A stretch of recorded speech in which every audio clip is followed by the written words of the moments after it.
This week on Business Mike, the business of coupons. My guest today is Iliana Bjorling. She's the founder and CEO of Done Deal, an online marketplace that offers discounts on services in Uganda. On today's show, Iliana will share some of the challenges in the emerging online business in Uganda, as well as the opportunities that this industry has to offer. All this and more next on Business Mike. You're listening to the Business Mike podcast. Amazing interviews with inspiring entrepreneurs. Subscribe on iTunes and Stitcher Radio for a brand new episode every Monday. Hello and welcome to another episode of Business Mike. My name is Daudi Mugabi and today I'm joined by Iliana. Iliana, welcome to the show. Thank you very much. Why don't you start us off by telling us briefly about yourself and what you do? Yeah, my name is Iliana. I'm 29 years old, born and raised in Sweden, but living in Uganda since about 3 years. And I'm currently running a business called Done Deal. It's an e-commerce business, and I would say business is very much a passion of mine, even to the extent where people ask me, what do you do in your free time? And I can't even figure it out because I spend most of my time on my work because it's my passion. Right. Now, how did you start Done Deal? What is it about that particular business that attracted you to it? And what is Done Deal anyway? Well, first of all, Done Deal is a deal site. It's actually a discount site for Kampala. So you can find discounts from restaurants, you can find discount from beauty salons, you can find discounts on events, on the gym. Basically what we want to do is connect businesses to more clients. So the idea is that it's supposed to be a win-win situation. So you as a user, you just browse our site and you see what kind of offers we have that week. It could be, let's say, a 2-for-1 burger offers, which is a 50% discount. And you say, you know what? I'm feeling that I want to have a burger this week. You just get a voucher on our site. And yeah, for the merchant, we're bringing them more clients. So it's supposed to be a win-win. Right. Now, the skeptic would obviously look at your business model and say, well, hold on, you're giving discounts for the merchant. So how are you, as Done Deal, making a business profit? Yeah, of course. We have to make money at the end of the day. We're not a non-profit. So what we do is basically we sell ourselves as a marketing service, right? But the benefit is that we only work on commission basis. So for every client we bring, we charge let's say the restaurant, for example, a small fee for the customer that we bring, or a commission of the amount they pay, actually. So from the merchant perspective, it's quite smart in terms of you put it in your marketing budget, but you don't pay an upfront cost, which is what you would do with, let's say, putting an ad in the paper. You pay 3 or 4 million upfront, and you actually don't know how many customers it generated at the end of the day. But with us, the marketing cost you pay is for actual generated customers. So it's a pretty fair deal in that sense, but it's also, that's how we make money. No, actually it does make sense, because from the merchant's point of view, as opposed to paying for advertising, the advertising is the discount itself. Exactly. And you can actually track how many of your advertisements have actually gotten you money from the coupons that you get when people come in. Exactly. And the beauty is that it's such a great incentive to get someone to try out a restaurant they haven't tried before, to get them to come there based on a discount. It's sort of pushing them over the edge. And usually in quite many cases, they become reoccurring customers and long-term. So it's quite easy for us to show the merchant the benefits of it. Right. Now, obviously, in this kind of industry, you harness data and information. Have you noticed any patterns or trends of maybe people buying certain products during particular periods or a season, and maybe only going for products that are discounted, and maybe if they're full price, they don't bother? Is there anything like that you've discovered? Yeah, I mean, it's been very much trial and error. This business model is done all over the world, but of course Uganda has its own prerequisites and the market has, their own preferences in that sense. So of course there's many analysis or conclusions we can draw. One is, for example, I would say that about 75% of our current clients or users are women. And that's partly because we do have a lot of deals that attract women. But it's also probably partly because, let's say in the case of a restaurant, it tends to be the woman that makes the decision. Even if it's the man paying or if it's her paying, she usually, suggests where to go and actually eat. And I think women are also a little bit more thinking in terms of saving. Price sensitive. Yeah, price sensitive in that sense, definitely. And then one other thing we have realized is that When it comes to beauty salon deals, hair deals are incredibly popular. It could be a retouch, or it could be a weaving or a braiding, and very specific things like a dread repair, for example, that has been surprisingly popular. So we're still very much in the trial and error phase, and sort of tracking and seeing what the customers really want.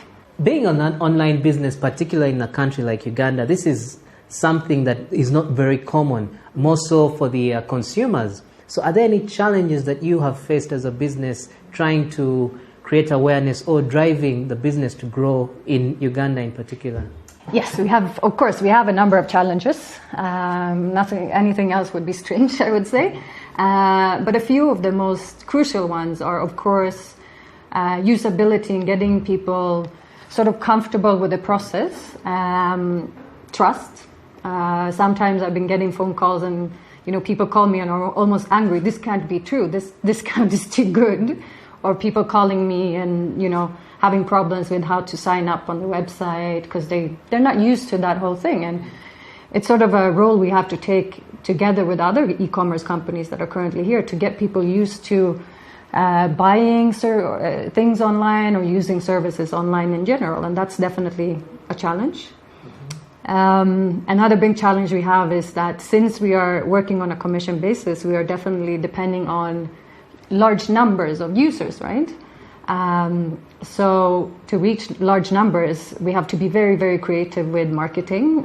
We have a budget that is very low in terms of marketing. So that's also another challenge we have, and a general challenge, I think, for e-commerce companies that don't have heavy backing or investment from abroad or from locally, that it's quite costly to set up e-commerce business in terms of marketing. It's inexpensive in terms of the startup costs. For us, we could be up and running within a few days. The website was the main cost. But in terms of getting the actual users, it's taking time and it requires quite solid investment in marketing. Otherwise, you have to be very creative. Which I have to say we're pretty good at it, but it's still a challenge. What about opportunities? Because obviously this is somewhat virgin territory in Uganda. The sky is the limit. Are there any opportunities you've seen for not just your particular type of business, but online business in general? There's so many opportunities. When I started out, I started mapping sort of the business community in Uganda. Before I started my business here, I was here on a job assignment where I was coaching Ugandan startup companies in how to grow and scale their businesses. And while I was doing that, I was seeing how many gaps there still were in the market. And it's quite easy when I'm coming from Sweden, I can see what's been done there. The market is, I would say, very, very saturated in terms of online and mobile business. However, here, when I came here 3 years ago, there was almost nothing available. You could only see a few things starting to come up. So I started actually making a list of things that hadn't been done in the online business industry in Uganda yet. And at the time, it was everything from, food delivery to real estate sites and et cetera, et cetera. And then I could see those ones coming in, and there's still a lot of opportunities that haven't been tapped into. And just looking at, you don't have to look at Europe. You can look at Kenya, you can look at Nigeria. They're definitely a few steps ahead of us here in Uganda, and you can see what hasn't been done here. And I think the beauty is that the market is actually responding really well to it. You can see that some of the bigger companies that have more extensive marketing budgets are actually doing really well because the market is open to it. So I think it's definitely the right time. Yes, we're still early and we're still struggling with a few things in terms of user friendliness and getting people used to it, but yeah, it has huge potential. You can also see it in terms of internet penetration, in terms of smartphone penetration, and those hardcore stats as well. It's definitely progressive. And I think the more that people like yourself and other people who are online merchants come up, it becomes trusted with time. So people who start an online business, say 3 years from now, people, because of the reputation yourselves and people like Hello Food have built, it will be something that's trusted, and those phone calls where people say, is this true, will be eliminated. I just wanted to dive into the done deal process. How do you work with the payment mechanism? Because obviously certain banks are now introducing card payments. People can make online payments, but then we also have mobile money, which is really popular. So just give us a run through of how the process works? I come on the site, I see something I like. What happens next? So that's definitely one of the learnings we've had when it comes to how can we sort of meet the demands of the market in terms of payment. And currently, when you come to our site, you click on the deal you're interested in. You read more information. You will see that if it's a restaurant deal, you will see what meal it is and where the restaurant is located and whatever you need to know, what we call the fine print of that specific deal. You decide if you want it. You basically just click on Get This Deal. And if you haven't used our site before, you just sign up with your name, email, and phone number. And once you have done that, you get directed to the cart, which is another online e-commerce sort of process that is very, very common because you're essentially purchasing something. But in this case, you're purchasing a voucher. So once you have done that, you have two options. And that's why we have sort of rethought the whole process. In the beginning, this business model should be run for our purpose, it should have been run only with online payments. But we saw quite soon that the market wasn't entirely ready for it because of the issues of trust. Because essentially when you're paying for something that you receive in an email, it feels like it's easy to be, to be tricked into paying for something you're not getting. So we actually have two options, which is right now mobile money payment. So you can choose to pay online with your mobile money account, or you can choose the option of pay on arrival. So if you choose pay on arrival, you simply get the voucher code on your email and you pay with the merchant when you go and use your deal.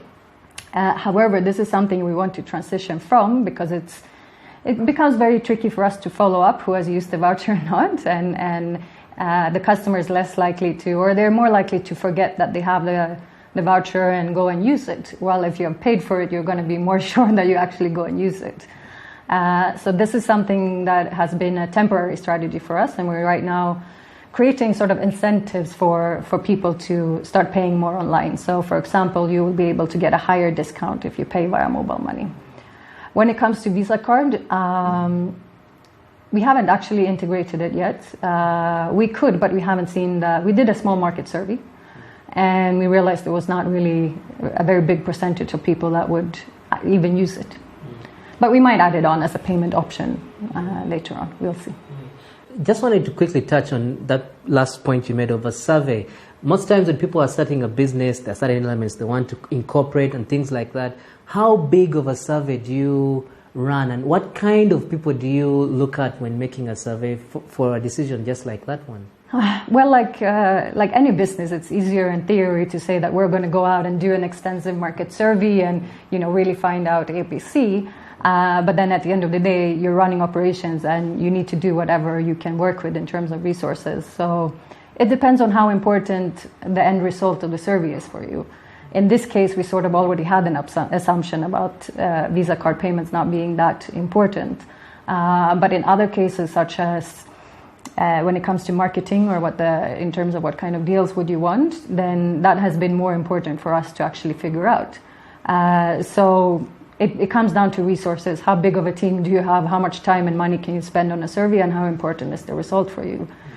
So we haven't done very extensive surveys, but we have done a few here and there, and even more so before we even launched, because at that point it was even more important for us. Right.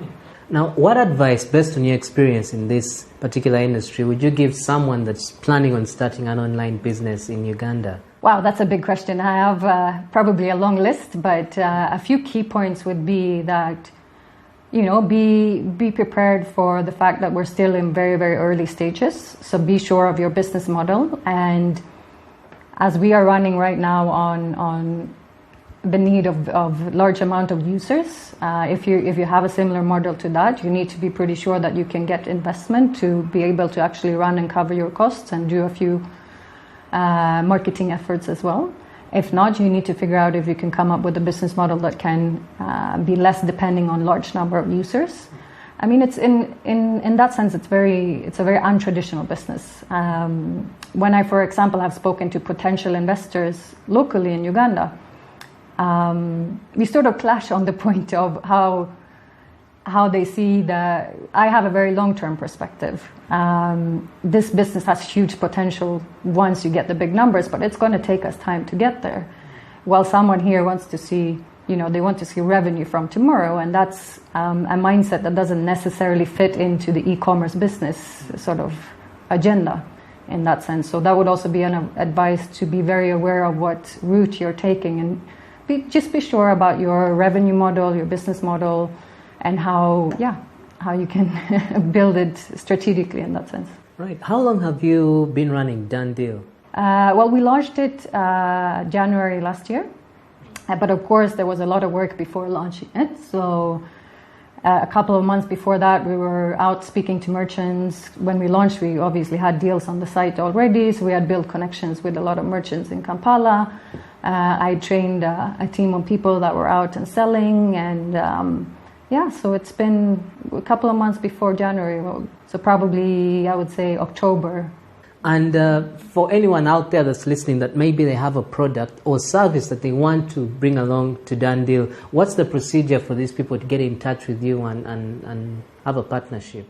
Well, usually what we do is, it's very easy. You send us an email at help@donedeal.ug, and from there we give you a phone call, and we just want to hear more information about your business and about your needs. For us, it's very important to know what you as the merchant want to achieve with marketing with us.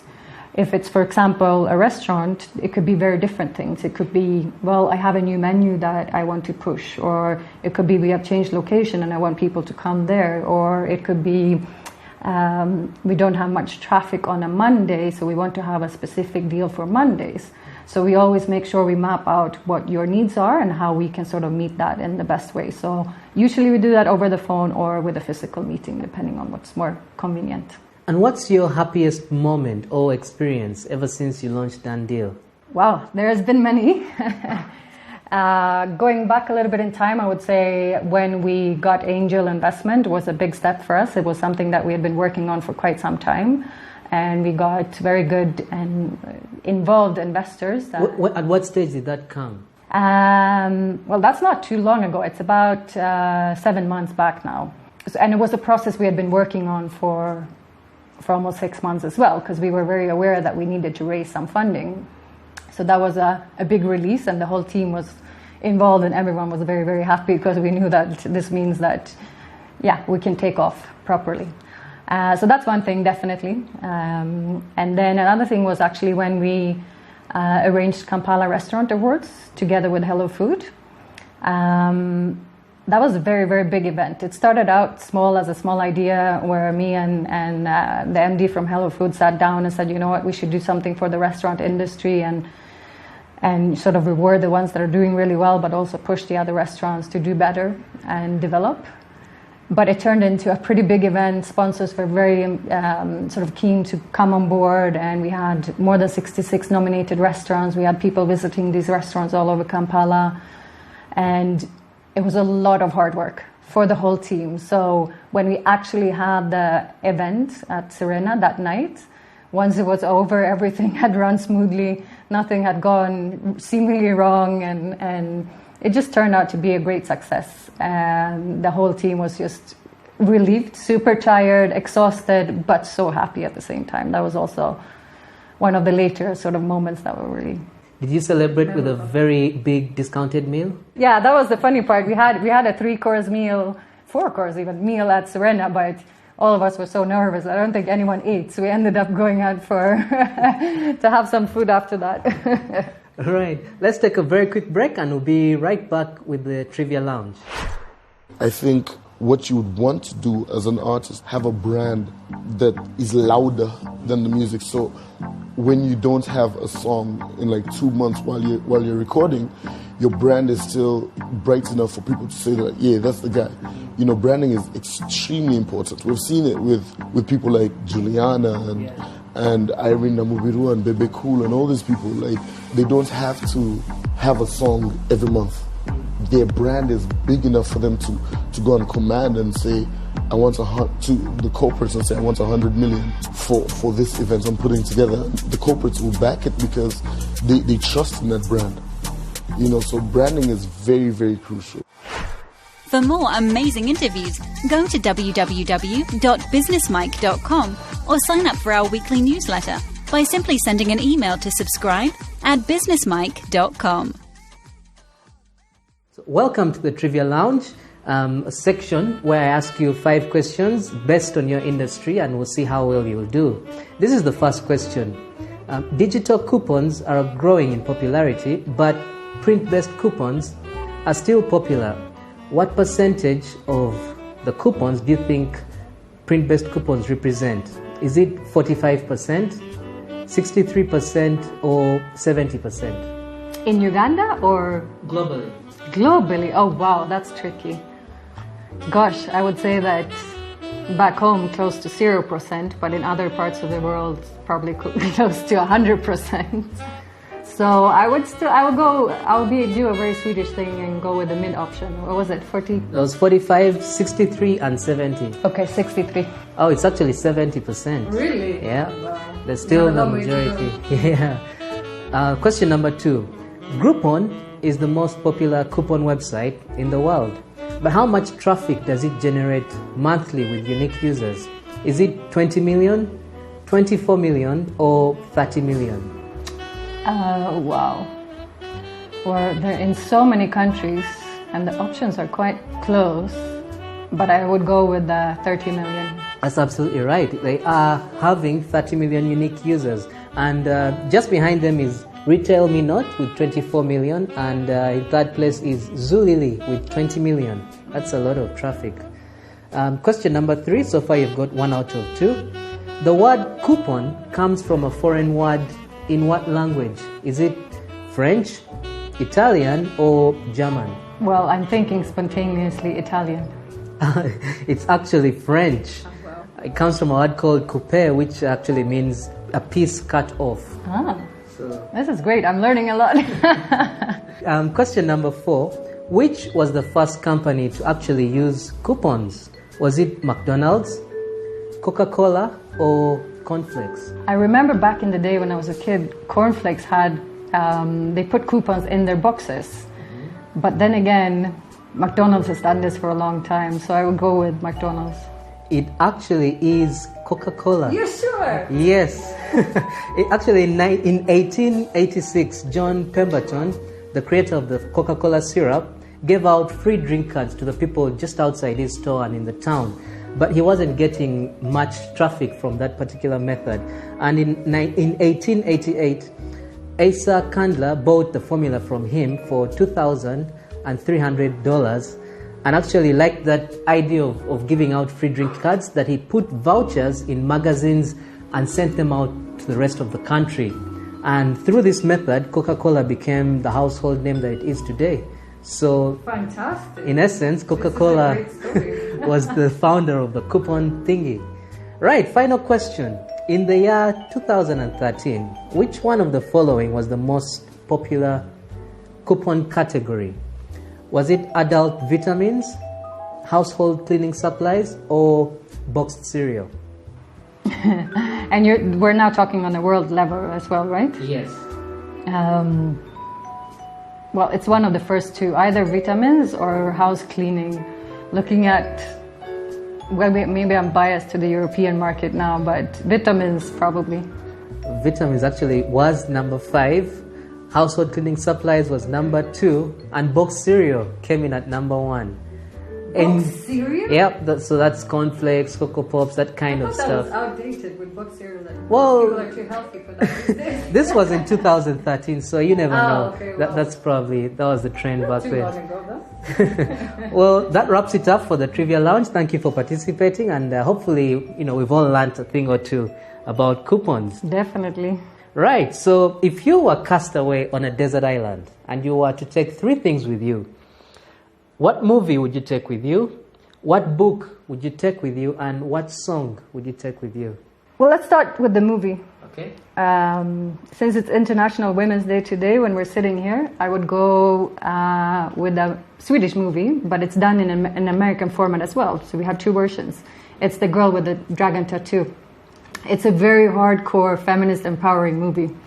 And I would recommend people to watch it. It's a bit tough, but it's very worth to watch. Yeah, I watched it last month, and it's one of the finest movies I've watched in a very, very long time. Yeah, no, it's a good movie, and I can be proud. It's the books were written in Sweden, and I would say also watch the Swedish version, but You watched both? Yeah. Which one is better? Well, maybe I'm biased, but I think the Swedish version is better. It's a bit more uncut.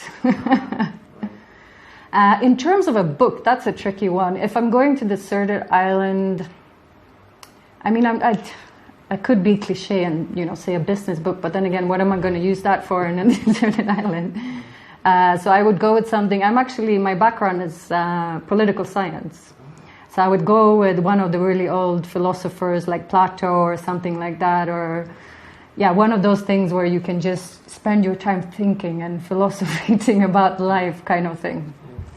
And the last one was? The song. A song. Wow. I listen to a lot of music, but one of these things that has stuck with me since I was a kid, because my mom and dad used to play it a lot on LP. Those very old, before the CD kind of thing. Vinyl where you have to drop it. Exactly. So that has stuck with me since I was a kid, because they were kind of, hippies in the 70s type of thing, my parents. And that's Bob Marley, No Woman, No Cry. Interestingly, the last guest I had on the show recommended a Bob Marley song as well. Really? Yeah, that's 2 in a row. He has influenced the world. Right, thank you so much for your time, Iliana. Can you just tell the listeners where they can find you on social media or website? Well, our website is donedeal.ug. And our social media, if you look for Done Deal Uganda, you will find us as well. Well, thank you so much for your time, and I wish you the very best with Done Deal. All right. Thank you. Thanks for listening to the Business Mike podcast. I hope you enjoyed the show. If you'd like to listen to more episodes just like this one, simply go to businessmike.com. I would love to hear from you. So if you've got any questions or feedback, you can reach me on Twitter at Daudi Mugabe, on Facebook at Business Mike, or email. That's daudi@businessmike.com. Don't forget, we have a brand new episode every Monday. And until then, take care.